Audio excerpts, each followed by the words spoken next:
जितने भी चर्च है இப்படி எத்தனை சபைகள் இருக்கிறதோ नाम का मसीह बोलने से कलीसिया नहीं है। நாம் பேருக்காக ஒரு கிறிஸ்தவர்கள் என்று சொல்றதுனால இது சபையாகாது। ईसाई एक धर्म है, கிறிஸ்தவம் ஒரு மதமாகிவிட்டது। हिंदू एक धर्म है, हिंदू ஒரு தர்மம், सिख एक धर्म है, சிக் என்கிற ஒரு மதம் मुस्लिम இருக்கிறது, एक धर्म है, முஸ்லிம் என்று சொல்லி ஒரு மதம் இருக்கிறது, यहूदी एक धर्म है, யஹூதி ஒரு மதம் இருக்கிறது, बुद्ध एक धर्म है। புத்து ஒரு மதம் இருக்கிறது। लेकिन कलीसिया क्या है? ஆனால் சபை என்று சொல்லும்போது என்னதென்றால் सारे धर्मों में से लेकर எல்லா மதத்திலிருந்தும் सभी भाषा बोलने वाले लोगों में से लेकर எல்லா பாஷை பேசுகிறவர்களிலிருந்தும் सभी लोगों में से लेकर अलग किया हुआ एक झुंड, எல்லா ஜனங்கள் மத்தியிலிருந்து தனியாக வேறு பிரிக்கப்பட்ட ஒரு கூட்டம்। प्रभु यीशु अपने खून से मोल लिए हुए लोगों को नाम दिया गया है कलीसिया। இயேசு கிறிஸ்து தம்முடைய இரத்தத்தினாலே விலை கொடுத்து வாங்கினவர்களுக்கு கொடுத்திருக்க பெயர்தான் சபை। इसलिए वो कहता है मेरी कलीसिया। அதனால்தான் அவர் சொல்லுகிறார் என்னுடைய சபை। मेरी कलीसिया का मतलब क्या है? என்னுடைய சபை என்று சொல்லும்போது அதற்கு அர்த்தம் என்னவென்றால் उन्होंने क्रूस पर पवित्र खून दे करके मोल लिया है। அவர் தம்முடைய பரிசுத்த இரத்தத்தை கொடுத்து நம்மளை விலைக்காக வாங்கி இருக்கிறார்। इसलिए இதனால்தான் पौल प्रेरित क्या कहता है? அப்போஸ்தலனாகிய பவுல் சொல்லுகிறான் इफिसस के लोग जो कलीसिया बन गए थे, எபேசியாவிலே சபை உண்டாயிருக்கும் போது उनके जो अध्यक्ष लोग थे, அவர்கள மூப்பர்கள் இருந்தார்கள், उनमें जो सेवा करने वाले लोग थे, அதிலே ஊழியம் செய்கிறவர்கள் இருந்தார்கள்। उनको चेतावनी देते हुए कहता है, அவர்களுக்கு ஒரு எச்சரிப்போடு ஒரு சத்தத்தை சொல்லுகிறார்। क्या कहता है? என்ன சொல்லுகிறார்? प्रेरितों के काम उसका 20 अध्याय, அப்போஸ்தலர் 20 उसका 28 वचन। 28 वचनத்தை வாசிப்போம்। इसलिए अपनी और पूरे झुंड की चौकसी करो, जिसमें पवित्र आत्मा ने तुम्हें अध्यक्ष ठहराया है कि तुम परमेश्वर की कलीसिया की रखवाली करो, जिसे उसने अपने लहू से मोल लिया है। ஆகையால் உங்களை குறித்து தேவன் தம்முடைய சுய இரத்தத்தினாலே சம்பாதித்துக் கொண்ட தமது சபையை மேய்ப்பதற்கு பரிசுத்த ஆவி உங்களை கண்காணிகளாக வைத்த மந்தை முழுவதையும் குறித்து எச்சரிக்கையாயிருங்கள்। हालेलुया। हालेलुया। यहाँ पे प्रभु के वचन में क्या लिखा हुआ है? हिंदी में दोबारा पढ़ेंगे। इसलिए अपनी और पूरे झुंड की चौकसी करो, इसलिए अपने और उस झुंड की चौकसी करो, जिसमें पवित्र आत्मा ने तुम्हें अध्यक्ष ठहराया है कि तुम परमेश्वर की कलीसिया की रखवाली करो, जिससे उसने अपने लहू से मोल लिया है। परमेश्वर की कलीसिया, இது ஆண்டவருடைய சபை। किसी भी संस्था का नाम नहीं दिया गया, இதுல எந்த ஒரு ஸ்தாபனத்துக்கு பெயர் கொடுக்கப்படவில்லை, किसी भी सेवक का नाम नहीं दिया गया। எந்த ஒரு ஊழியக்காரனுடைய பெயரும் கொடுக்கப்படவில்லை। प्रभु यीशु की कलीसिया। இது இயேசு கிறிஸ்துவுடைய சபை। प्रभु यीशु कौन है? கர்த்தராகிய இயேசு கிறிஸ்து யார்? सर्वशक्तिमान परमेश्वर। அவர்தான் சர்வவல்லமுள்ள தேவன்। सर्वशक्तिमान परमेश्वर की कलीसिया लिखा हुआ है। சர்வவல்லமுள்ள தேவனுடைய சபை என்று சொல்லி பெயர் எழுதப்பட்டிருக்கிறது। और पौलुस प्रेरित क्या कहता है? பவுல் இங்க என்ன சொல்கிறார் என்றால் परमेश्वर की कलीसिया, ஆண்டவருடைய சபை, जिसके लिए उन्होंने अपना खून देकर मोल लिया है। அதற்காக அவர் தம்முடைய சொந்த ரத்தத்தை கொடுத்து விலை கொடுத்து வாங்கியிருக்கிறார்। परमेश्वर के पवित्र खून से मोल लिए गए लोग, ஆண்டவருடைய பரிசுத்த ரத்தத்தினால விலை கொடுக்கப்பட்டவர்கள்। इसलिए कलीसिया का मतलब क्या है? அதனால் சபை என்று சொல்லும்போது இதுக்கு அர்த்தம் என்னவென்றால் सभी भाषा बोलने वाले, எல்லா பாஷை பேசுகிறவர்களும் सभी जातियों में से, எல்லா ஜாதியாரிலிருந்தும் सारे संसार के लोगों में से முழு உலகத்திலிருந்து अपना खून देकर मोल लिए हुए लोग, தம்முடைய ரத்தத்தினால விலை கொடுத்து வாங்கப்பட்டவர்கள்। हालेलुया। ஹalleluya। तो हमने ये बात सीखा है, நாம் இங்க என்னத்தை படித்தோம்? कलीसिया क्या है? சபை என்றால் என்னது? तो मैंने आपको बताया था, हम लोग कलीसिया को चर्च बोल देते हैं। நாம் சபையை சர்ச் என்று சொல்லி கூப்பிடுகிறோம்। इंग्लिश में चर्च कलीसिया को कहा गया है, இங்கிலீஷ்ல சர்ச் என்று சொல்லும்போது சபையை தான் लेकिन சொல்லுகிறோம்। इसमें एक गड़बड़ी है। ஆனால் இதுலயும் ஒரு தவறு இருக்கிறது। दूसरे लोग ईंट के बनाए हुए मंदिर को चर्च बोल देते हैं। மற்றவர்கள் செங்கலினால கட்டப்பட்ட இடத்தை கட்டடம் இருக்கிறார்கள். हमारे बॉम्बे शहर में भी आप जाकर देखेंगे तो बड़े बड़े आपको ईंट के बनाए हुए भवन मिल जाएंगे. இங்க பம்பையில நீங்க பார்க்கும்போது अनेक இடத்துல செங்கலினால கட்டப்பட்ட பெரிய பெரிய சபைகள் கிடைக்கும். पिछले समय में भी हम एक चर्च में गए थे. போன தடவை நாங்கள் ஒரு சபைக்கு போயிருந்தோம். बहुत अच्छा सुंदर भवन बनाया गया है. நல்ல விதமாக பண்ணிருக்கார்கள். उस भवन को देखते समय बहुत अच्छा है. அந்த கட்டடத்தை பார்க்கும்போது நன்றாக தான் இருக்கிறது. लेकिन वो मिस्त्री और मजदूरों ने बनाया है. ஆனால் அதை ஒரு மனுஷன் அதை உண்டாக்கினான். ईंट और पत्थरों से बनाया गया है. கல்லினாலும் மண்ணினாலும் உண்டாக்கி இருக்கிறான். अच्छी अच्छी लकड़ी से बनाया गया है. நல்ல விதமான கட்டைகளினால உண்டாக்கி இருக்கிறான். लेकिन भूकंप आएगा तो वो टूट जाएगा. ஆனால் ஒரு பூகம்பம் வந்துச்சுனால் எல்லாம் உடைந்து விடும். ये पृथ्वी नाश होने वाली है. இந்த உலகம் அழிவுக்காக வைக்கப்பட்டிருக்கிறது. जितने भी चर्च बनाए हुए हैं ईंट के पत्थर के सब टूट जाएंगे.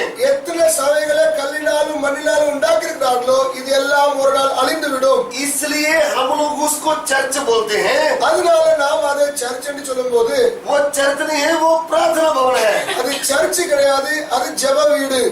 तो चर्च क्या है? அப்ப சபை என்று சொல்லும்போது என்னதென்றால் प्रभु यीशु के खून से मूल्य हुए लोग. இயேசுவின் இரத்தத்தினால விலை கொடுத்து வாங்கப்பட்டவர்கள்.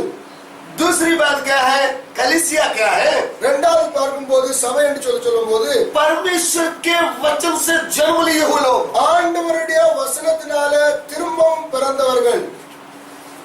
जो परमेश्वर के वचन को ध्यान से सुना है, யாரெல்லாம் ஆண்டவருடைய வசனத்தை கவனமாக புரிந்திருக்கிறார்களோ, जिनको मालूम पड़ा है मैं पापी हूँ, யாரெல்லாம் புரிந்து விட்டார்களோ நான் ஒரு பாவி என்று சொல்லி, जिनको मालूम हो गया मेरा सृष्टिकर्ता मेरे लिए मेरा उद्धारकर्ता बनकर आया है, எனக்காக உலகத்தை உண்டாக்குனவர் மனிதனாக வந்தார் என்று சொல்லி யாரெல்லாம் நம்புகிறார்களோ, मैं मेरे सृष्टिकर्ता को भूल गया था, நான் என்னை படைத்தவரை நான் மறந்து விட்டேன், मैं तो पाप कर रहा था, நான் பாவம் செய்து கொண்டிருந்தேன், पत्थर लकड़ मिट्टी को पूजा कर रहा था, கல்லையும் மண்ணையும் வைத்து நான் கும்பிட்டு கொண்டிருந்தேன், पक्षी जानवर की पूजा कर रहा था, மிருகத்தையும் பறவைகளையும் நான் கும்பிட்டு கொண்டிருந்தேன், पेड़ पौधे की पूजा कर रहा था.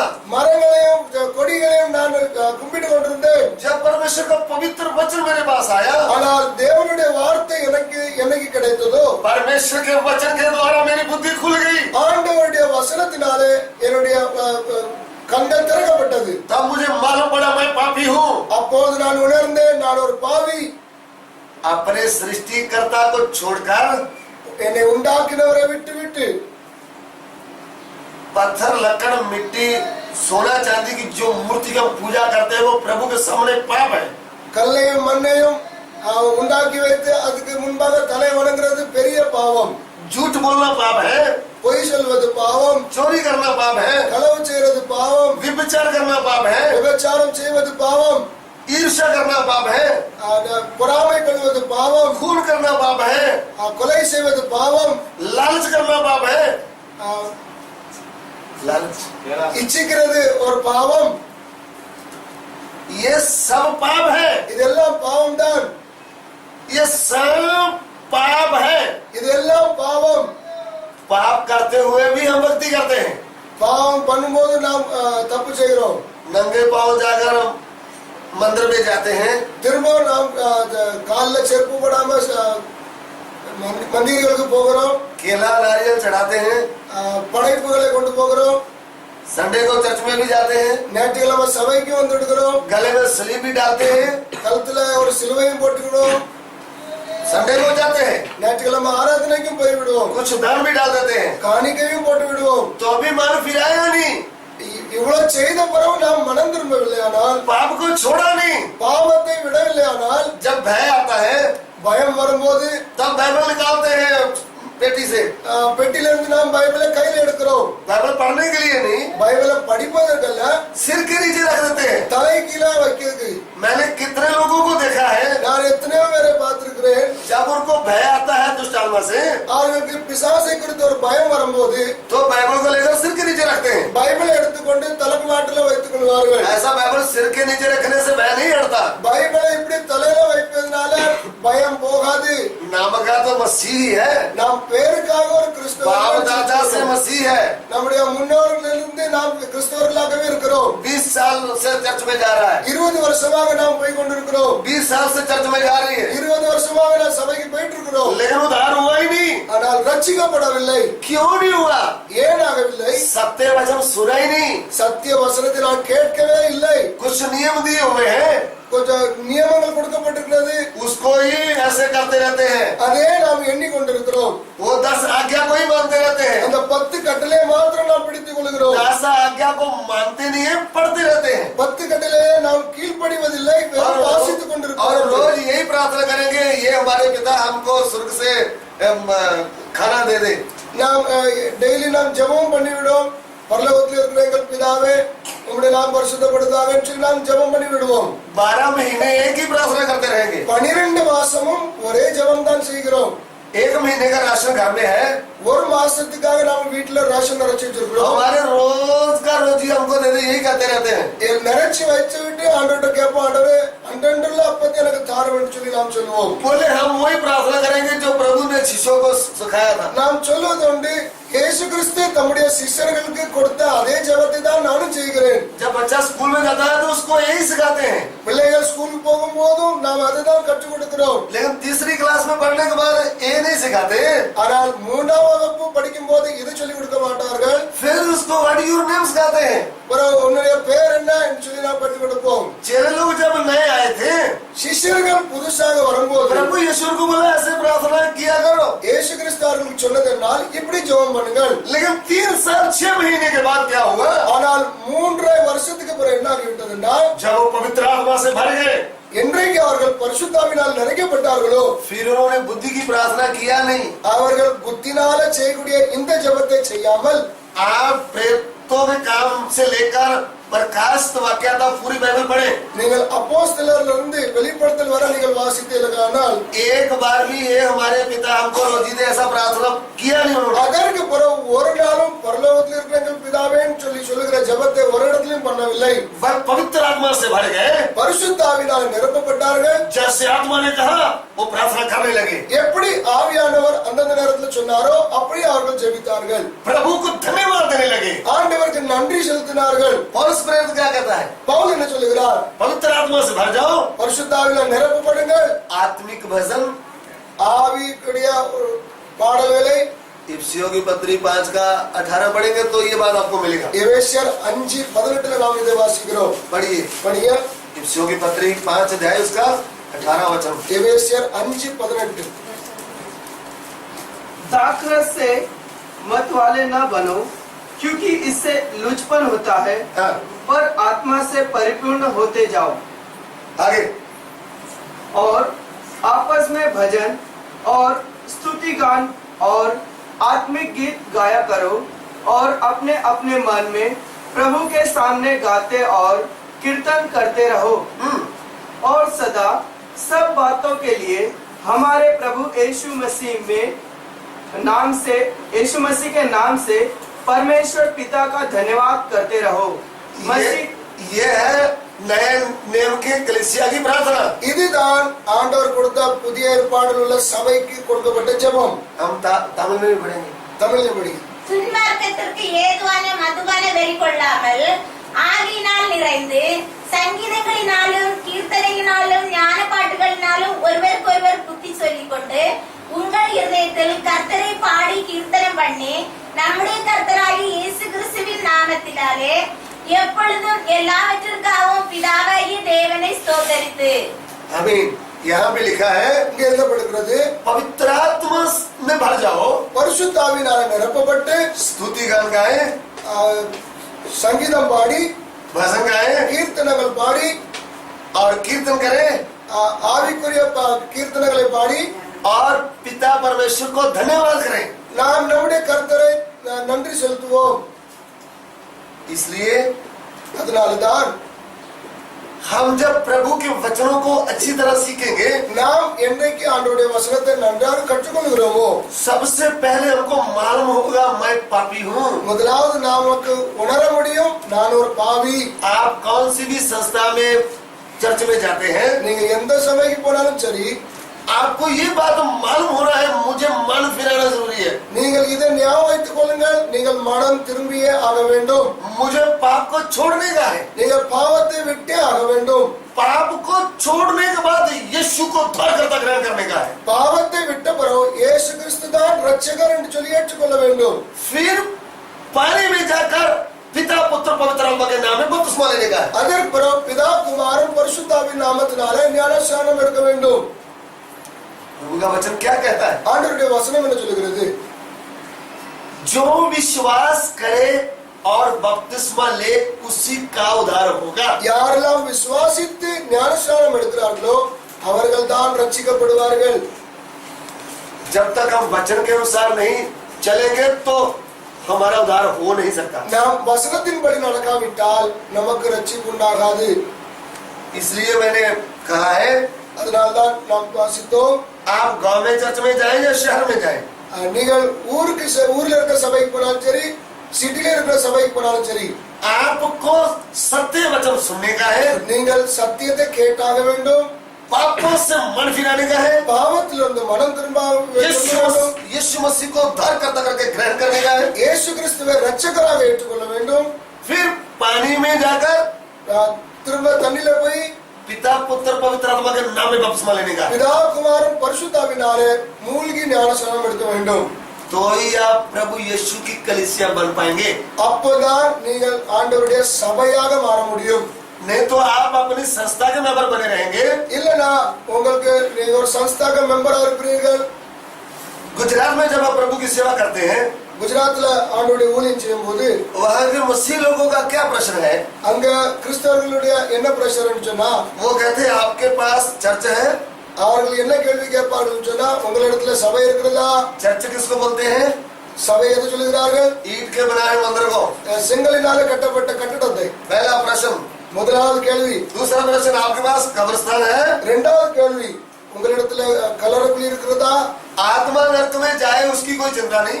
நம்முடைய ஆவி ஆத்மா நரகத்துக்கு போனாலும் எனக்கு பரவாயில்லை. शरीर को दफन करने के लिए आपके पास कब्रिस्तान है। ஆனா என்னுடைய சரீரத்தை அடக்கம் பண்ணதுக்கு ஒரு இடம் வேணும். मेरी बात आपको समझ में आता है? நான் சொல்றது உங்களுக்கு புரியுதா? क्या प्रश्न करते हैं? நம்ம என்னத்தை கேட்கிறோம்? आपके पास ईंट का बनाया हुआ भवन है? உங்களிடத்துல கட்டடம் கட்டப்பட்ட ஒரு சபை இருக்கிறதா?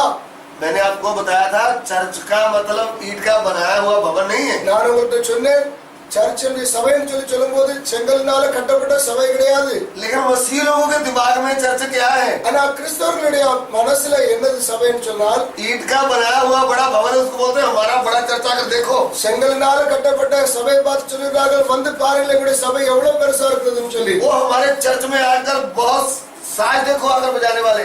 எங்களுடைய சபையில பாருங்க எப்படிலாம் வாத்தியங்கள் வாசிக்கிறார்கள். उधर में बड़ा बड़ा बेंच आकर देखो बैठने के लिए कितने अच्छे हैं। அங்க பாருங்க வந்து உட்கார்றதுக்கு இடம்லாம் எப்படி பண்ணி இருக்குதுன்னு சொல்லி. बात तो पाप से उद्धार पाने की है। ஆண்டவர் சொல்றது என்னன்னா, பாவத்திலிருந்து முதலாவது ரட்சிக்கப்படுங்கள். आत्मा नरक में जाए उसकी कोई चिंता नहीं। நாம் என்ன செய்கிறோம்? நம்முடைய ஆவி ஆத்மா நரகத்துக்கு போனால் நமக்கு பரவாயில்லை. ये मिट्टी के शरीर की चिंता रहती है। ஆனால் நமக்கு எப்ப பார்த்தாலும் நம்முடைய அந்த சரீரத்தை குறித்தே ஒரு கவலை இருந்து கொண்டே இருக்கும். इसलिए प्रिय भाई बहनों, அதனாலதான் சகோதர சகோதரிகளே, कलीसिया क्या है? சபை என்று சொன்னால் என்னது?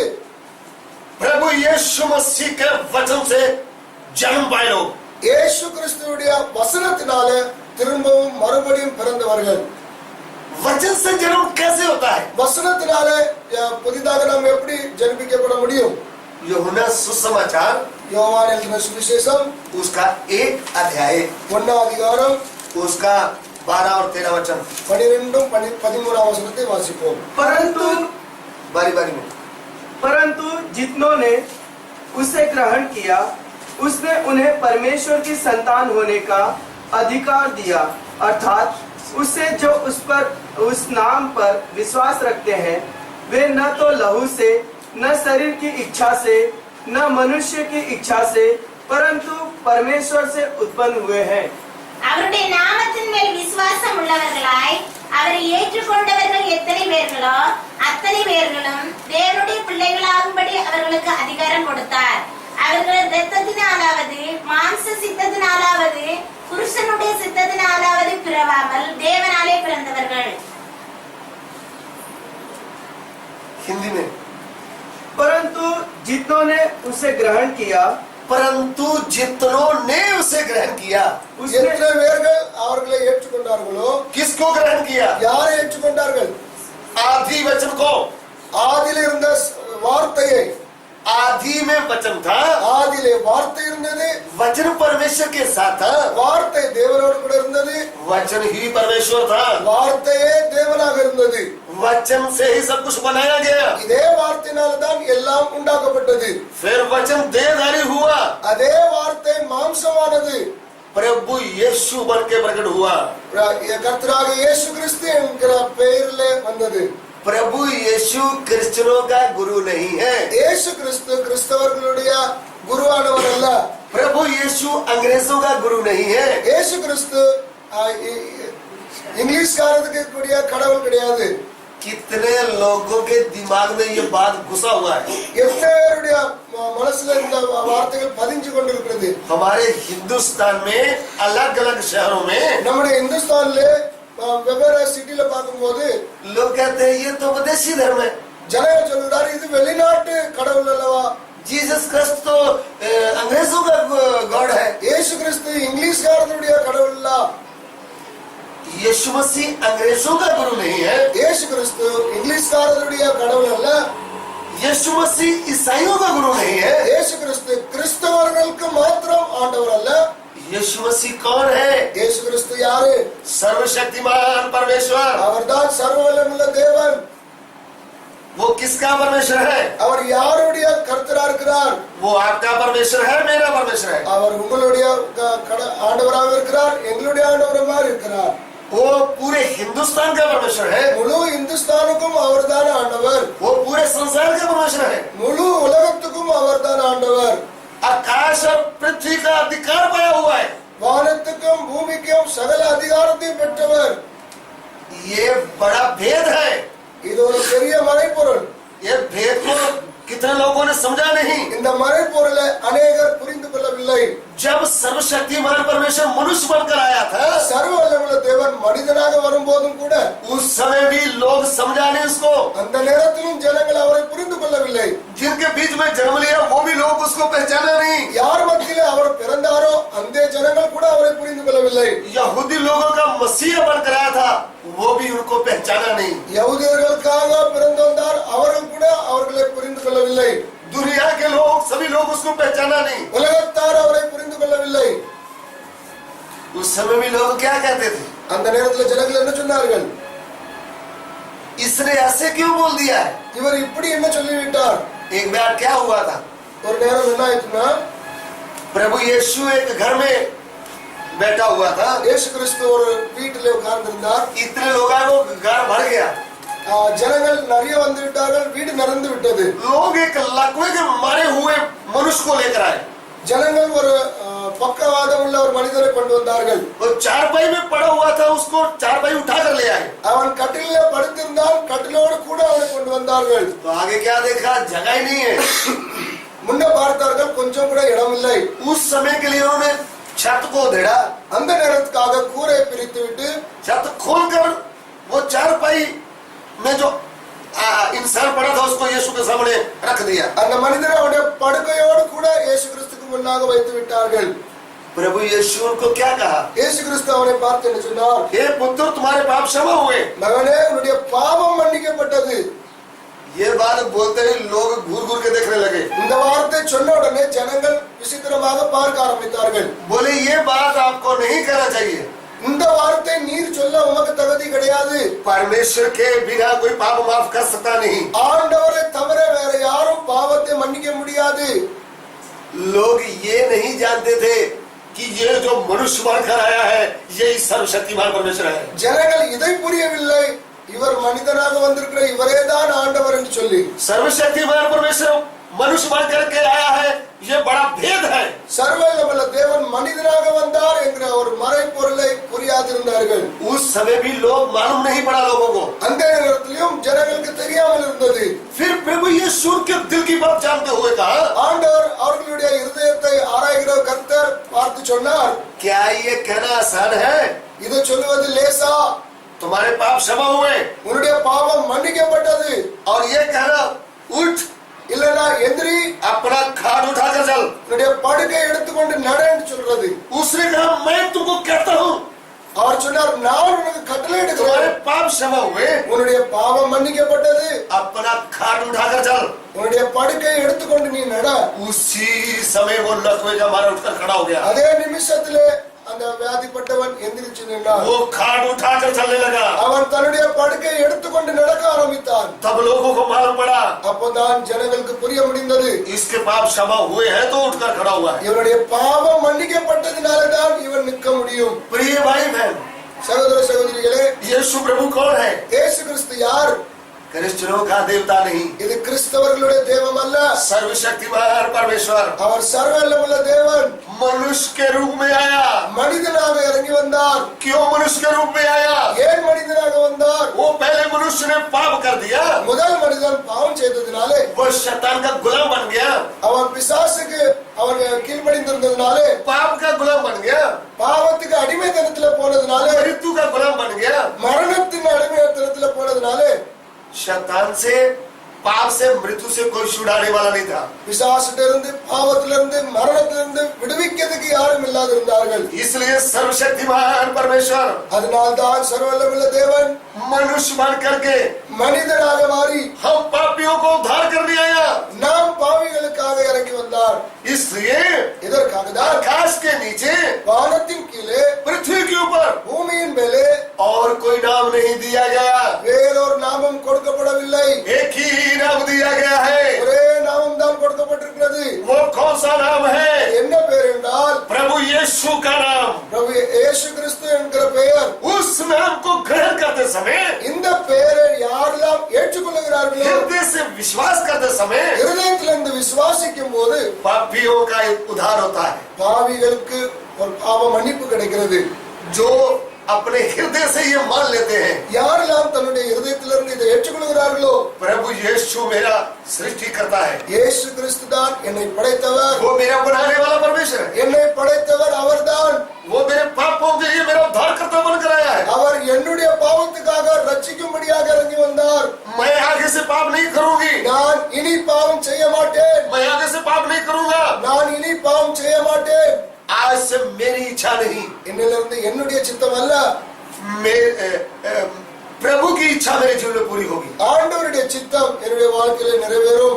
ऐसा निर्णय जो लेता है, இப்படி ஒரு தீர்மானம் யாரெல்லாம் ऐसे எடுக்கிறார்களோ, जो आदि वचन को ग्रहण कर लेता है, இந்த ஆதி வசனத்தை யாரெல்லாம் ஏற்றுக்கொள்கிறார்களோ, वो परमेश्वर से जन्म लेता है। இவர்கள் தான் இயேசுவின் மூலமாக, ஆண்டவர் மூலமாக திரும்பவும் பிறந்தவர்கள்। परमेश्वर के वचन को ग्रहण करने के कारण परमेश्वर का वचन का बीज भीतर आता है। ஆண்டவருடைய வசனத்தை ஏற்றுக்கொள்ளுறதுனால வார்த்தை என்கிற ஒரு விதை நமக்குள்ளாக வருகிறது। इसलिए लिखा है, जितनों ने वचन को ग्रहण किया उनको परमेश्वर की संतान होने का अधिकार मिला। ஆனால் தான் எத்தனை பேர்கள் அவர்களை ஏற்றுக்கொண்டார்களோ அவர்களை குமாரனாகும்படியாக ஒரு அதிகாரத்தையும் கொடுத்தார்। पहले यूहन्ना की पत्री उसका 3 अध्याय उसका 9 वचन।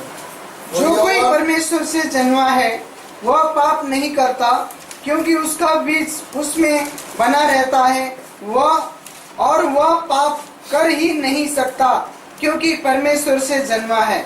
தேவனால் பிறந்த எவனும் பாவம் செய்யான், ஏனெனில் அவருடைய வித்து அவனுக்குள் தரித்திருக்கிறது, அவன் தேவனால் பிறந்தபடியால் பாவம் செய்ய மாட்டான்। ध्यान से सुनना, கவனித்து பார்ப்போம்।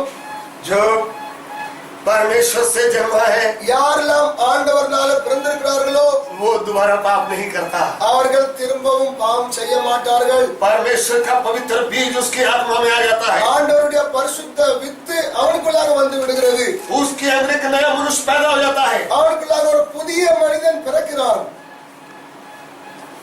इसको समझने के लिए இதை புரியும்படியாக स्वर्गदूत मरियम के पास आया, தேவதூதன் மரியாளிடத்தில் வந்து उन्होंने आकर कहा, வந்து சொன்னான், तू गर्भवती होगी, நீ கர்ப்பம் தரித்து एक पुत्र को जन्म देगी, ஒரு குமாரனை பெறுவா, एक पुत्र को जन्म देगी। ஒரு குமாரனை நீ பெறுவாய்।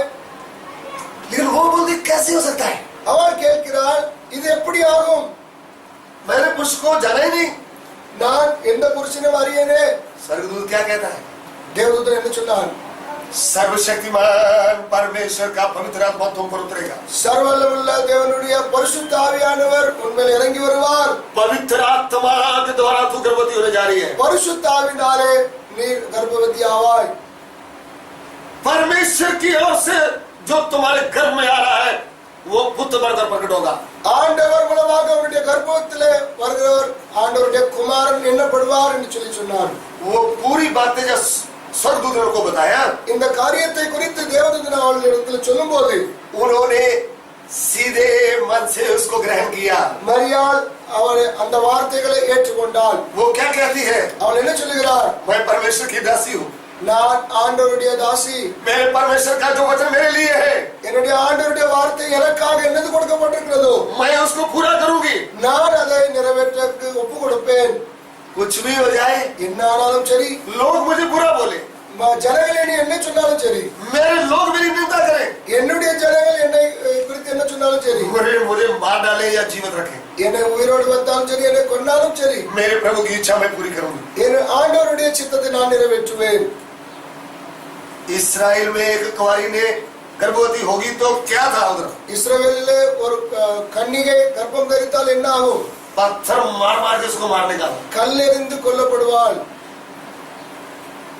गांव वाले लोग सजा दे सकते हैं, ஊர்ல உள்ளவர்கள் அவர்களுக்கு தண்டனை கொடுக்க முடியும். परिवार वाले लोग सजा दे सकते हैं, குடும்பத்தினர் தண்டனை கொடுக்க முடியும். नहीं तो जिसके साथ मंगनी हुई वो जो सजा चाहे दे सकता है। இல்லனா யார் கூட அவன் திருமணம் நிச்சயிக்கப்பட்டிருக்கிறதோ அவன் மூலமாகவும் தண்டிக்கப்படுவாள்.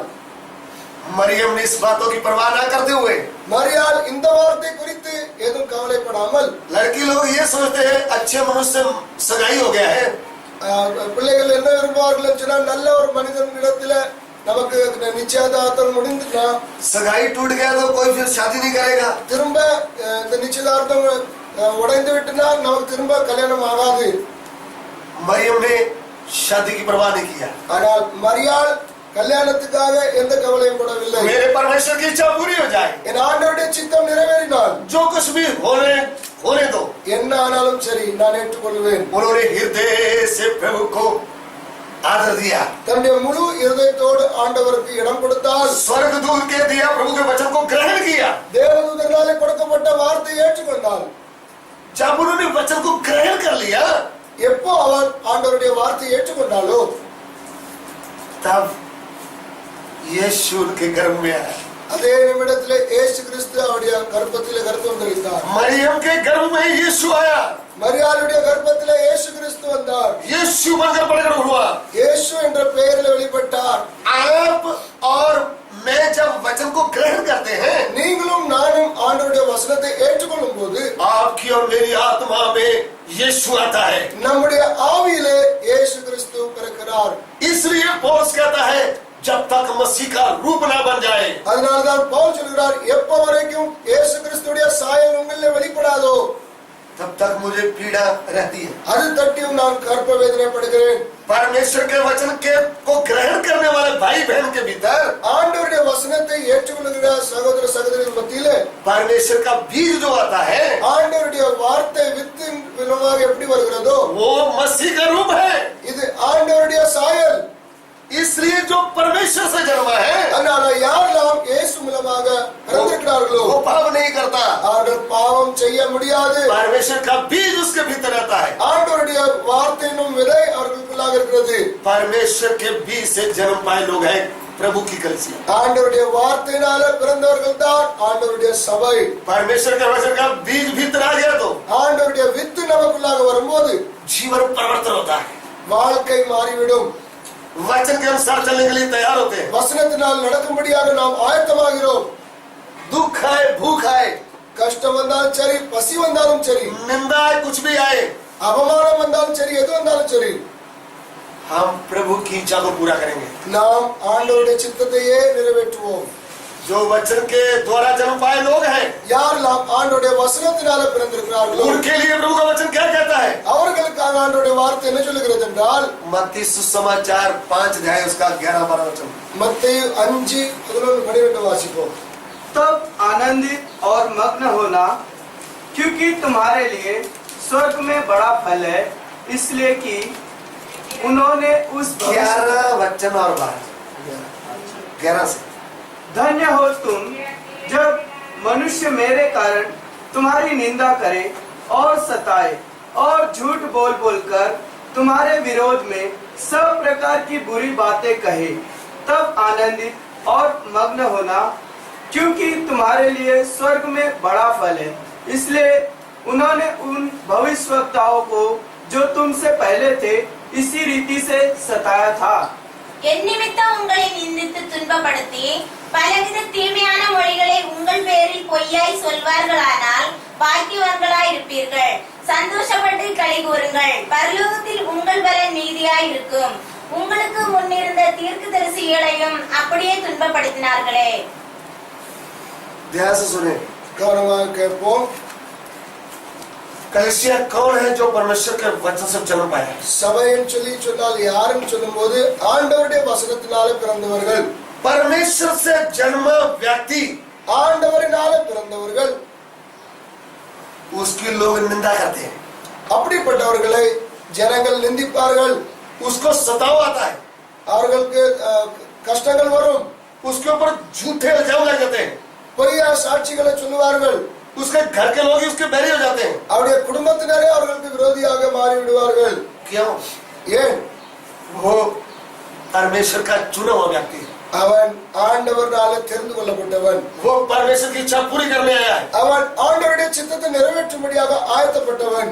आप मरियम को देखें, நீங்கள் மரியாதை பார்க்கலாம். लोग निंदा करने लगे, ஜனங்கள் அவளை குறித்து பொல்லாததை பேச ஆரம்பித்தார்கள். लोग उसकी बातें बोलने लगे, ஜனங்கள் அவளை குறித்து விவரமாக பேச ஆரம்பித்தார்கள். उसके विरुद्ध बोलते बोलते यूसुफ के पास भी बात चले गए। அவளுக்கு விரோதமாக பேசுகிற இந்த வார்த்தை யோசேப்புடைய காதிலும் கேட்கப்பட்டது. चुगली लगाने वालों ने यूसुफ के पास भी भेज दिया। அநேகருடைய சத்தத்தை யோசேப்பும் கேட்டான். यूसुफ को भी दुख आ गया, छुप के ही सगाई तोड़ने का फैसला लेने लगा। யோசேப்பும் அவளை விட்டுவிடும்படியாக தீர்மானித்தான். लेकिन सर्वशक्तिमान परमेश्वर ஆனால் சர்வவல்லமுள்ள தேவன் मरियम की सहायता की है।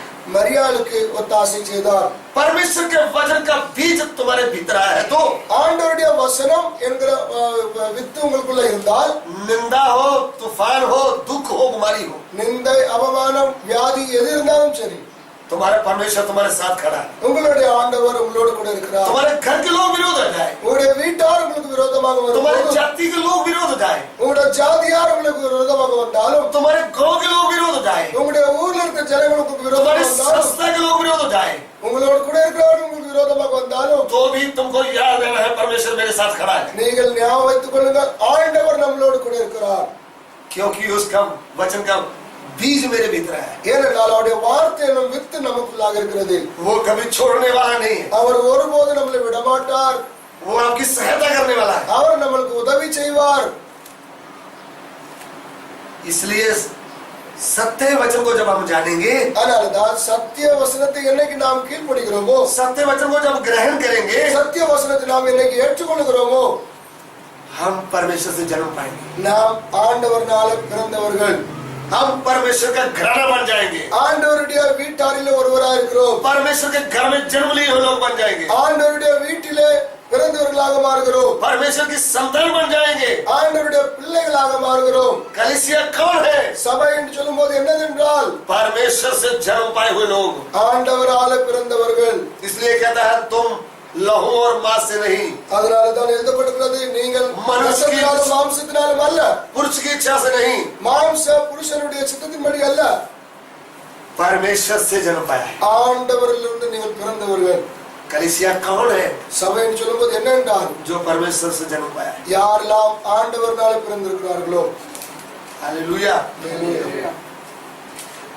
इसलिए हमको नाम का मसीह करके इस घमंड में नहीं रहना चाहिए। அதனால நாம் ஒரு பேருக்காக ஒரு கிறிஸ்தவர்கள் என்று சொல்லி நாம் ஜீவிக்க கூடாது. हम तो 20 साल से चर्च में जाते हैं, நாம் 20 வருஷமாக சபைக்கு போகிறோம். हमारे घर में यीशु का फोटो भी लगाया हुआ है, நம்முடைய வீட்டில் இயேசு கிறிஸ்துவுடைய படமும் மாட்டி வைத்திருக்கிறோம். हमारे घर के सब लोगों ने क्रूस भी डाला हुआ है गले में। நம்முடைய வீட்டார் எல்லாரும் சிலுவை கூட கழுத்துல போட்டிருக்காங்க. आपका पापों से उद्धार हुआ नहीं है, என்னடி இருந்தாலும் சரி நீங்கள் பாவத்திலிருந்து ரட்சிக்கப்படாவிட்டால் उद्धार होने के बाद पिता पुत्र पवित्र आत्मा के नाम में आपने बपतिस्मा लिया नहीं है। பாவத்திலிருந்து விடுவிக்கப்பட்டு பிதா குமாரன் பரிசுத்தாவினாலே மூழ்கி ஞானஸ்நானம் எடுக்காவிட்டால் हमारी संस्था के लोग क्या सिखाते हैं? நம்முடைய ஸ்தாபனத்தார்கள் என்னத்தை கற்றுத் தருவார்கள்? उद्धार की जरूरत ही नहीं है। ரட்சிப்புக்கு தேவையே கிடையாது. बच्चा पैदा होते ही कटोरे में पानी डाल के उसके ऊपर छिड़काव करने का। பிள்ளைகள் பிறந்த உடனே ஒரு தண்ணி எடுத்து நம்ம அதை தெளிக்கிறோம். ये वचन के अनुसार नहीं है, இது வசனத்தின்படி அல்ல. ये संस्था का कानून है। இது நம்ம ஸ்தாபனத்துக்குரிய हमारे प्रभु यीशु की आज्ञा नहीं है, இது ஆண்டவருடைய கட்டளை அல்ல. ये संस्था वाले लोगों की आज्ञा है। இது ஸ்தாபனத்தார் நியமிக்கப்பட்ட ஒரு நியமம். हमारे प्रभु यीशु की क्या आज्ञा है? ஆண்டவருடைய கட்டளை என்னவென்றால் जो वचन को ग्रहण करे, யாரெல்லாம் வசனத்தை ஏற்றுக்கொள்கிறார்களோ, वचन को ग्रहण करने से पहले पाप का ज्ञान होता है। வசனத்தை ஏற்றுக்கொள்வதற்கு முன்பாக பாவத்தை குறித்து குற்றப்படுவார்கள். छोटा बच्चा जो जन्म से ही पवित्र है, சின்ன பிள்ளைகள் பிறந்ததிலிருந்தே பரிசுத்தவான்கள் என்று சொல்லி சொல்லுகிறார்கள். उसको पाप मालूम नहीं, அதுக்கு பாவம் என்று சொல்லி சொல்லும் போது என்ன தெரியாது, वो मन फिराएगा ही नहीं, அது மனம் திரும்ப செய்யாது, वो यीशु को ग्रहण करेगा ही नहीं, அது இயேசு கிறிஸ்துவை ஏற்றுக்கொள்ளாது, उसको बपतिस्मा देने की जरूरत ही नहीं। அதற்கு ஞானஸ்நானம் கொடுத்து எந்த பிரயோஜனமும் கிடையாது. इसलिए नाम के मसीह लोगों का उद्धार होता नहीं। அதனால்தான் பேருக்காக கிறிஸ்தவர்கள் என்று சொல்லி சொல்லுகிறவர்களுக்கு ரட்சிப்பு கிடையாது. क्यों नहीं होता? ஏன் ரட்சிப்பு உண்டாக மாட்டேங்கிறது? वचन के अनुसार वो करते नहीं है, ஏனென்றால் வசனத்தினால அவர்கள் செய்வதில்லை. अपना अपना संस्था पकड़ के बैठे हैं। நம்முடைய சித்தத்துப்படி நாம் செய்கிறோம். इस पृथ्वी में खुशी से रह रहे हैं, இந்த உலகத்துல சந்தோஷத்தோடு இருக்கிறோம். लेकिन उद्धार नहीं हुआ तो स्वर्ग में जाएगा ही नहीं। ஆனால் ஞாபகம் வைத்துக் கொள்ளுங்கள், ரட்சிக்கப்படாவிட்டால் ஆண்டவருடைய ராஜ்யத்துல நாம் போக முடியாது. स्वर्ग में जाने का है तो उद्धार होना है, பரலோகத்துக்கு போகணுமே ஆனால் நாம் ரட்சிக்கப்பட்டே ஆக வேண்டும். वचन के अनुसार बपतिस्मा होने का है। வசனத்தினால் நாம் ஞானஸ்நானம் எடுத்துக்கொள்ள வேண்டும். इसलिए அதனால்தான் प्रभु की कलीसिया क्या है? ஆண்டவருடைய சபை என்னது என்று சொல்லும் போது जो वचन से जन्म पाए हुए लोग। வசனத்தினாலே பிறந்தவர்கள். इसलिए पहली सदी की जो कलीसिया थी, அதனால்தான் நாம் பார்க்கிறோம் முன்ன இருந்த சபைகள் वो वचन के अनुसार उसकी नींव है। வசனத்தின்படி அதற்கு ஒரு ஆதாரம் இருந்தது. प्रभु की कलीसिया क्या है? ஆண்டவருடைய சபை என்னது? प्रभु की कलीसिया कौन है? ஆண்டவருடைய சபை யாரு? प्रभु की कलीसिया का नींव क्या है? ஆண்டவருடைய சபையுடைய ஃபவுண்டேஷன் எது?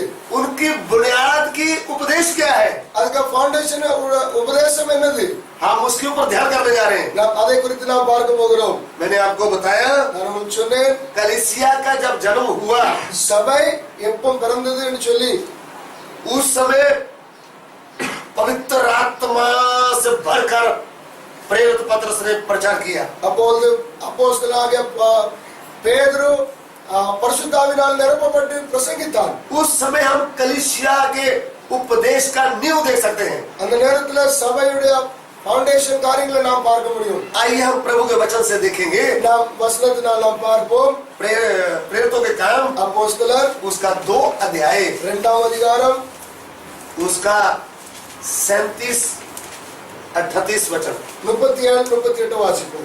तब सुनने वालों के हृदय छिद गए और वे पतरस और शेष प्रेरितों से पूछने लगे, हे भाइयों, हम क्या करें? पतरस ने उनसे कहा, मन फिराओ और तुम में से हर एक अपने अपने पापों की क्षमा के लिए यीशु मसीह के नाम से बपतिस्मा ले और तुम पवित्र आत्मा का दान पाओगे। இதை அவர்கள் கேட்ட பொழுது இருதயத்திலே குத்தப்பட்டவர்களாகி பேதுருவையும் மற்ற அப்போஸ்தலரையும் பார்த்து, சகோதரரே, நாங்கள் என்ன செய்ய வேண்டும் என்றார்கள். பேதுரு அவர்களை நோக்கி, நீங்கள் மனம் திரும்பி ஒவ்வொருவரும் பாவ மன்னிப்பு கண்டு இயேசு கிறிஸ்துவின் நாமத்தினாலே ஞானஸ்நானம் பெற்றுக் கொள்ளுங்கள், அப்பொழுது பரிசுத்த ஆவியின் வரத்தை பெறுவீர்கள். प्रभु के वचन से हम देखते हैं ஆண்டவருடைய வசனத்தில் நாம் பார்க்கிறோம், कलीसिया किधर से शुरू हुआ? சபை எங்கிருந்து ஆரம்பித்தது? कलीसिया रोम से शुरू नहीं हुआ, சபை ரோம்ல இருந்து ஆரம்பிக்கல. कलीसिया यरूशलेम से शुरू हुआ। சபை எருசலேமில் இருந்தால் ஆரம்பிக்கிறது. प्रेरित पतरस அப்போஸ்தலனாகிய பேதுரு पवित्र आत्मा से भरकर प्रचार करने लगा। பரிசுத்தாவினால நிரப்பப்பட்டு பிரசங்கிக்க ஆரம்பித்தான். उसका पहला प्रचार हम देख सकते हैं। அவருடைய முதல் பிரசங்கத்தை நாம் பார்க்க முடியும். प्रभु यीशु पतरस को ही कहा था, பேதுருவை பார்த்து இயேசு சொன்னார், मैं मेरी कलीसिया बनाऊंगा। நான் என்னுடைய சபையை கட்டுவேன். ये पतरस के द्वारा प्रभु की कलीसिया काम शुरू हुआ है। இதே பேதுரு மூலமாக சபையினுடைய காரியம் தொடங்கினது. कैसे शुरू हुआ है? எப்படி தொடங்கினது? उन्होंने पवित्र आत्मा से भरकर पहला प्रचार किया। அவன் பரிசுத்தாவினால நிரப்பப்பட்டு அவன் பிரசங்கிக்க ஆரம்பித்தான். उन्होंने पाप के विषय में प्रचार किया। அவன் பாவத்தை குறித்து பிரசங்கித்தான். उस समय के लोगों को सामने बैठाते हुए उनका पाप नंगा किया। அவர்களுக்கு முன்னாக இருக்கிற ஒவ்வொரு ஜனங்களுக்கு முன்னாக அவனுடைய பாவத்தை வெளியரங்கமாக சொன்னான். पवित्र आत्मा से भरकर जो प्रभु का दास वचन का प्रचार करता है, பரிசுத்தாவினால நிரப்பப்பட்டு தேவனுடைய மனுஷன் என்னைக்கு பிரசங்கிக்கிறானோ वो कभी भी लोगों का मुंह देखकर तारीफ नहीं करता। அவன் ஜனங்களுடைய முகத்தை பார்த்து அவர்களை நல்லா பேச மாட்டான். आप पवित्र आत्मा के कार्य को देखना है तो நீங்கள் பரிசுத்தாவின் காரியத்தை பார்க்கணுமானால் आप यूहन्ना बपतिस्मा देने वाले को देखें। நீங்கள் யோவான் ஞானஸ்நானம் கொடுக்கிறவனை நீங்கள் பார்க்கலாம். वह मीठा मीठा प्रचार करता था। அவனை இனிப்பு இனிப்பாக பிரசங்கித்தானா? वो क्या कहता था? அவன் என்ன சொன்னான்? हे सांप के बच्चों, பாம்பின் குட்டிகளே, तुमको किसने जता दिया है? உங்களுக்கு யார் எச்சரிப்பு கொடுத்தார்? आने वाले क्रोध से बचाओ। வரும் கோபத்துக்கு தப்பித்துக் கொள்வதற்கு. उन्होंने भी बोला अपने पाप को छोड़ो, அவனும் சொன்னான், உங்களுடைய பாவத்தை விடுங்கள், मन फिराओ। மனம் திரும்புங்கள். यूहन्ना बपतिस्मा देने वाला क्या कहता है? யோவான் ஸ்நானகர் என்ன சொல்கிறான்? मन फिराओ। மனம் திரும்புங்கள். ध्यान से सुनना, ஞாபகம் வைத்துக் கொள்ளுங்கள். हमारी कलीसिया को उपदेश से सबसे पहला बात क्या है? நம்முடைய சபையில் உள்ள முதல் உபதேசம் என்னதுன்னு சொன்னால் मन फिराओ। மனம் திரும்புதல். अरे तुम कितना भी भविष्यता को मानते हो, நீங்கள் எவ்வளவு தீர்க்கதரிசிகளை அறிந்திருப்பீர்கள், तुम कितना भी अपने आप को अब्राहम की संतान बोलते हो, நீங்கள் எவ்வளவு தன்னை நீங்கள் ஆபிரகாமுடைய பிள்ளைகள் என்று சொல்ல முடியும். उस समय का आप हालात को देखें, ஆனால் அந்த காலத்தில் உள்ள சிச்சுவேஷனை பார்க்கும்போது काम तो उनके उल्टे थे। ஏழைகள் எல்லாம் விரோதமாக தான் செய்வார்கள். झूठ कदम कदम पर बोलते थे। கால் எடுத்து அடிக்கு அடி பொய் சொல்வார்கள்.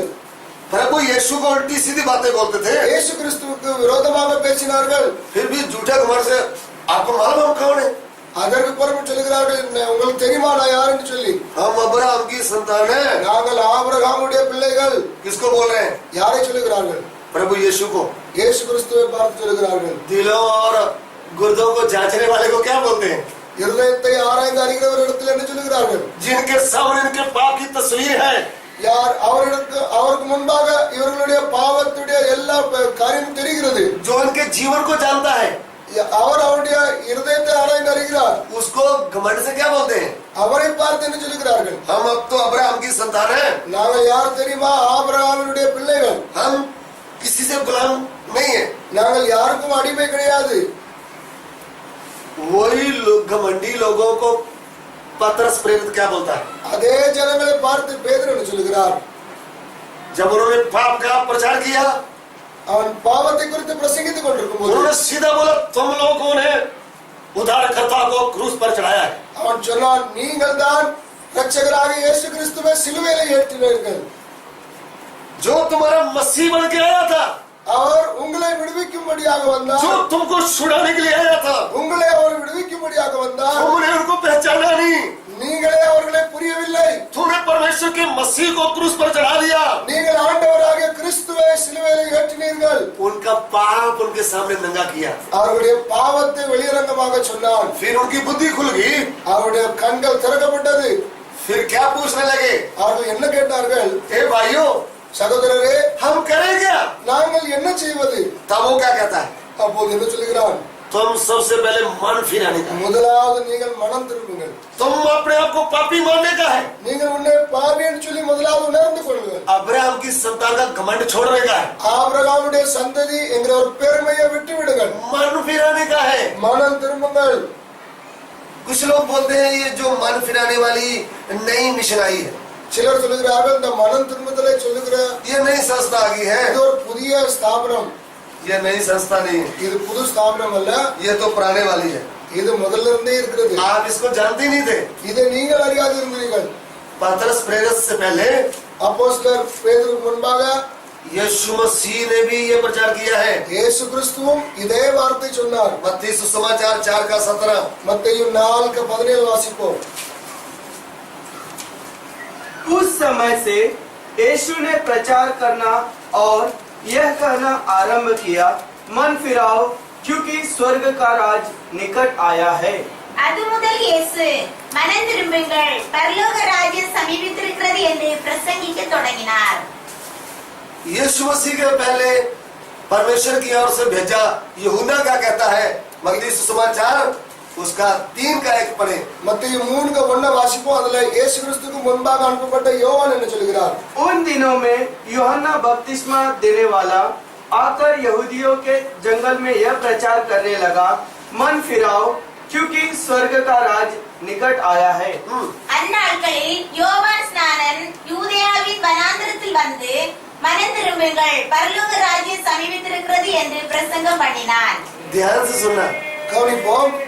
मन फिराओ, மனம் திரும்புங்கள், स्वर्ग का राज निकट आया है। பரலோக ராஜ்யம் சமீபித்திருக்கிறது. जब तक तुम मन नहीं फिराओगे, நீங்கள் எப்போ வரை மனம் திரும்ப மாட்டீர்களோ स्वर्ग राज को देख भी नहीं सकते। பரலோக ராஜ்யத்தை பார்க்க கூட முடியாது. प्रभु यीशु क्या कहता है? இயேசு என்ன சொல்கிறார்? मन फिराओ। மனம் திரும்புங்கள்.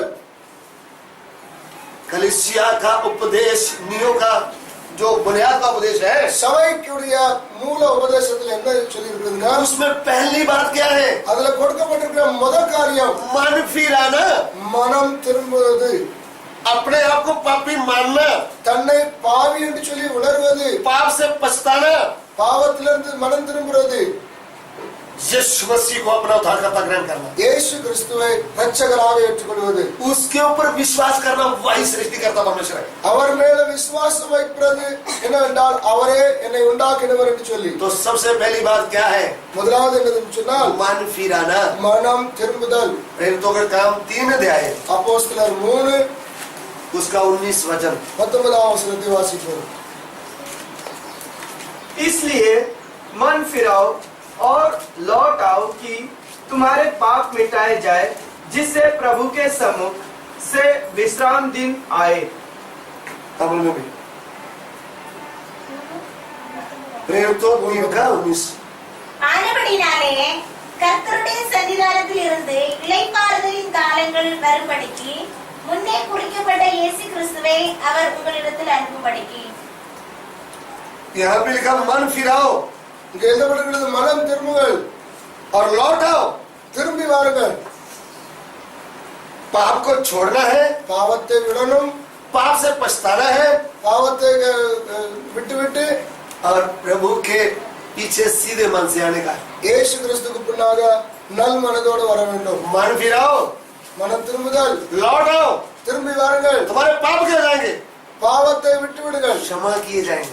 மன்னிக்கப்படுவீர்கள். एक बार फिर पढ़ेंगे। திரும்ப ஒரு விசுவாசிப்போம். इसलिए मन फिराओ और लौट आओ कि तुम्हारे पाप मिटाए जाए, जिससे प्रभु के सम्मुख से विश्रांति के दिन आए।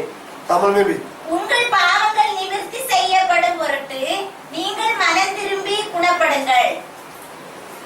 अभी प्रेरितों के काम 11 अध्याय उसका 18 वचन में पढ़ेंगे। அப்போஸ்தலர் 11 यह सुनकर वे चुप रहे और परमेश्वर की बड़ाई करके कहने लगे, तब तो परमेश्वर ने अन्य जातियों को भी जीवन के लिए मन फिराव का दान दिया है। हालेलुया। இடையில் அவர்கள் கேட்ட பொழுது அமர்ந்திருந்து, அப்படியானால் ஜீவனுக்கு ஏதுவான மனம் திரும்புதலை தேவன் புறஜாதியாருக்கு அருள் செய்தார் என்று சொல்லி தேவனை மகிமைப்படுத்தினார்கள். देखिए, இது பார்ப்போம். यहूदियों के लिए भी मन फिराना है, யகூதியர்களுக்கும் மனம் திரும்பியாக வேண்டும், अन्य जाति लोगों के लिए भी मन फिराना है। புறஜாதியார்களுக்கும் முதல் கட்டளை மனம் திரும்ப. परमेश्वर मन फिराव का सुसमाचार दे दिया है। ஆண்டவர் மனம் திரும்புதல் குறித்த ஒரு சுவிசேஷத்தை கொடுத்திருக்கிறார். तो नाम का मसीह लोग है तो भी நாம் பெயருக்காக ஒரு கிறிஸ்தவர்களாக இருந்தாலும் கூட तीसरी पीढ़ी नाम के कृष्ण में जन्म लिया है तो भी, மூன்றாம் தலைமுறை கிறிஸ்தவர்களாக நாம் இருந்தோம் ஆனாலும், कौन सी भी संस्था में आप रहते हैं तो भी, எந்த ஸ்தாபனத்தில் இருந்தாலும் சரி, प्रभु यीशु की कलीसिया में आना है तो இயேசு கிறிஸ்துவுடைய சபையில நாம் வர வேண்டுமானால் सबसे पहले मन फिराना है, முதலாவது நாம் மனம் திரும்பியாக வேண்டும். पाप को मानकर छोड़ना है. பாவத்தை நாம் அறிக்கையிட்டு விட்டுவிட வேண்டும். जैसे हम शीशे में अपना फेस देखते हैं, நாம் கண்ணாடியில் எப்படி நாம் நம்முடைய முகத்தை பார்க்கிறோம், हमको मालूम होता है मैं कैसा हूँ. நான் எப்படி இருக்கிறேன் என்று சொல்லி நமக்கு தெரிகிறது. प्रभु का वचन सुनते हमारा जीवन हमको मालूम होता है. ஆண்டவருடைய வசனத்தை கேட்க கேட்க நாம் எப்படி இருக்கிறோம் சொல்லி நம்முடைய आपका पाप आपको याद आता है. உங்களுடைய பாவம் உங்களுக்கு ஞாபகம் வருகிறது. पाप याद आने के बाद पछतावा आता है. பாவம் ஞாபகம் வரும்போது மனம் திரும்புதல், फिर हम पाप को छोड़ देते हैं. நாம் அந்த பாவத்தை விட்டு விடுகிறோம். इसलिए मन फिराना, இதுதான் மனம் திரும்புதல். पहली बात क्या है? मन फिराना. முதலாவது மனம் திரும்புதல். यूहन्ना बपतिस्मा मन फिराने का प्रचार किया. யோவான் ஸ்நானகனும் மனம் திரும்புதலை குறித்து பிரசங்கித்தார். प्रभु यीशु ने ये प्रचार किया. இயேசு கிறிஸ்துவும் இதை குறித்து பிரசங்கித்தார். पतरस प्रेरित ने ये प्रचार किया. பேதுரும் இந்த பிரசங்கத்தை பண்ணினான். हमारा पौलुस प्रेरित ने भी ये प्रचार किया. அப்போஸ்தலனாகிய பவுலும் இதே பிரசங்கத்தை பண்ணுகிறார். प्रेरितों के काम 15 अध्याय 3 वचन. அப்போஸ்தலர் 15:3 வாசிப்போம். अतः कलीसिया ने उन्हें कुछ दूर तक पहुंचाया और वे फिकिने के और सामरियों से होते हुए अन्य जातियों के मन फिराने का समाचार सुनाते गए और सब भाई बहुत आनंदित हुए. हालेलुया. அந்தபடி அவர்கள் சபையாரால் வழிவிட்டு அனுப்பப்பட்டு பெனிக்கு சமாரியா நாடுகளின் வழியாய் போய் புறஜாதியார் மனம் திரும்பின செய்தியை அறிவித்து சகோதரர் எல்லாருக்கும் மிகுந்த சந்தோஷத்தை உண்டாக்கினார்கள். पौलुस प्रेरित भी मन फिराव का प्रचार किया. அப்போஸ்தலனாகிய பவுலும் மனம் திரும்புதலை குறித்து பிரசங்கித்தார். क्यों प्रचार किया? ஏன் பிரசங்கித்தார்? कलीसिया का उपदेश का पहला बात यही है. சபையுடைய மூல உபதேசத்தின் முதல் காரியம் இதுதான். पौलुस प्रेरित क्या कहता है? அப்போஸ்தலனாகிய பவுல் என்ன சொல்கிறார்? यहूदियों में मैंने जन्म लिया, நான் யहूதியராக இருந்தேன், उनके सारी बातों को मैंने पूरा किया. அவர்களுடைய எல்லா காரியத்தையும் நான் நிறைவேற்றினேன். 3 साल गमलीएल के चरणों में बैठकर भविष्यता को सीखा. 3 வருஷம் கமலியேல் கிட்ட இருந்து நான் கற்றுக்கொண்டேன். ये सब काम मैंने किया. இது எல்லாத்தையும் செய்த பிறகும் परमेश्वर के लिए मैं जल रखने वाला था, நான் ஆண்டவருக்காகவும் வைராக்கியத்தோடு இருந்தேன். तो भी मैं पापी था. அப்படி இருந்தாலும் நான் ஒரு பாவியாக தான் இருந்தேன். तो भी मैं मन फिराया नहीं था. நான் மனம் திரும்பாமல் இருந்தேன். लेकिन दमिश्क को जाते समय தமஸ்குக்கு போகும்போது प्रभु यीशु की आवाज सुनी. கர்த்தராகிய இயேசுடைய சத்தத்தை நான் கேட்டேன். वो आवाज सुनकर नीचे गिर गया. அந்த சத்தத்தை கேட்டு நான் கீழே விழுந்து விட்டேன். 3 दिन रोता रहा. 3 நாட்களாக நான் அழுது கொண்டே இருந்தேன். कुछ भी खाया नहीं, पिया नहीं. ஒன்னும் நான் புசிக்கவில்லை, குடிக்கவில்லை. क्यों रोता रहा? ஏன்? उनके पाप उनको याद आते रहे. என்னுடைய பாவம் என்னை குத்தி கொண்டிருந்தது. उनको मालूम था அவன் அறிந்து கொண்டான். मैंने स्टीफन का खून करवा दिया. நான் ஸ்தேவானை நான் ரத்த சாட்சியாக மறிக்கும்படியாக நான் ஒரு பங்காக இருந்தேன். परमेश्वर के संत का खून करवा दिया. ஆண்டவருடைய பரிசுத்தவானை நான் கொன்னேன். पवित्र लोगों को, भाई बहनों को बहुत मारा पीटा. பரிசுத்தவான்களை, சகோதர சகோதரிகளை நான் அடித்தேன். प्रभु यीशु को मैंने बहुत दुख दिया. நான் இயேசு கிறிஸ்துவுக்கு अनेक दुखத்தை கொடுத்தேன். जब हम पाप करते हैं तो प्रभु यीशु को दुख लगता है. நாம் பாவம் செய்யும்போது இயேசு கிறிஸ்துவை நாம் துக்கிக்கிறோம். इसलिए अपने पाप को याद करते हो जब हम पश्चाताप करते हैं, அதனால்தான் நாம் எப்போ நம்முடைய பாவத்தை உணர்ந்து நாம் அறிக்கையிடுகிறோமோ, अपने मन को फिराते हैं, நம்முடைய மனம் திரும்புதலுக்காக ஆயத்தப்படுகிறோமோ, हमारे पाप की क्षमा होती है. நம்முடைய பாவத்தில் மன்னிப்பு உண்டாகிறது. सबसे पहली बात क्या है? முதலாவது காரியம் என்னவென்றால் मन फिराना. மனம் திரும்புதல். आई एम सिर झुकाए. நாம் தலையை வணங்கி इस वचन के ऊपर ध्यान दें. இந்த வசனத்தை குறித்து நாம் கொஞ்ச நேரம் யோசிக்கலாம். कलीसिया का उपदेश की पहली बात क्या है? சபையினுடைய மூல உபதேசம் என்னது? बुनियाद का उपदेश क्या है? சபையினுடைய மூல உபதேசம் என்னது? मन फिराओ. மனம் திரும்புதல். मन फिराओ, लौट आओ. மனம் திரும்ப வருதல். तुम्हारे पाप मिटाए जाए. உன்னுடைய பாவம் மன்னிக்கப்படட்டும். प्रभु की हुजूरो विश्राम के दिन आए. ஆண்டவருடைய பிரபு இளைப்பாறுகிற சமயம் வருகிறது. कुछ समय प्रभु कलीसिया का बुनियादी बातों को प्रभु सीखने के लिए मौका दिया। धन्यवाद। कलीसिया कहाँ से आया, कलीसिया क्या है, कौन बनाता है, इसकी बुनियादी बातें क्या है करके प्रभु आप हमें क्रम अनुसार सिखाते आ रहे, आपको धन्यवाद करते हैं। सीखी हुई बातों को प्रभु याद रखते हुए प्रभु आपके मर्जी के अनुसार जीवन बिताने के लिए हमें की कृपा दे, मदद कर प्रभु। इस बात को प्रभु आपने आशीर्वादित करके दिया, धन्यवाद। आगे के समय को भी आपके हाथों पर सौंपते हो। यीशु मसीह के पवित्र नाम से इस प्रार्थना को मांगते सुना और कबूल कर देता।